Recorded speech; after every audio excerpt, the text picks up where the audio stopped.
From the Newstalk ZB newsroom, this is Newsfix. In this update, questions about the succession of the Kiingitanga in the aftermath of the death of Kingi Tuheitia. Te Kingi lies in state at Turangawaiwai Marae, where thousands of mourners will gather for his tangi next week. Our political correspondent says it's expected the day the king is buried is the day his successor will be named. Barry Soper says there is mystery over who that'll be after Tuheitia disinherited his eldest son, Fatu Moana, because he disapproved of his marriage. You would imagine he would be the successor, but having been stripped of his royal title by the king, I think the Kiingitanga may look at the daughter. This week's appointment of Brigadier Rose King as the new Chief of Army is being described as long overdue. Brigadier King will be the first woman to hold the position. Former Defence Minister Wayne Mapp says it's well-deserved and Brigadier King has a very impressive record. Mr Mapp says New Zealand's well behind other OECD countries who've already reached this milestone, but it was only a matter of time. Warkworth and Orewa residents will have a chance to have their say on plans for faster travel between their two towns. The government is set to open public consultation on increasing the limit on that section of State Highway 1 north of Auckland to 110 kilometres an hour.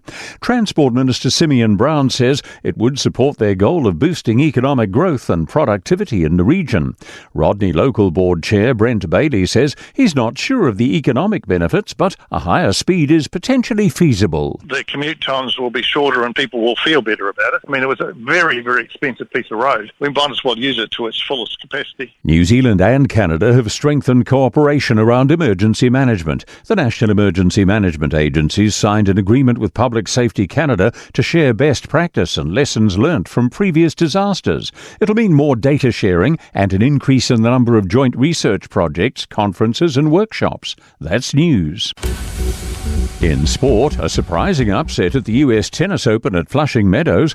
Australian Alexei Popyrin has stunned second seed Novak Djokovic in 4 sets in their third-round game in New York.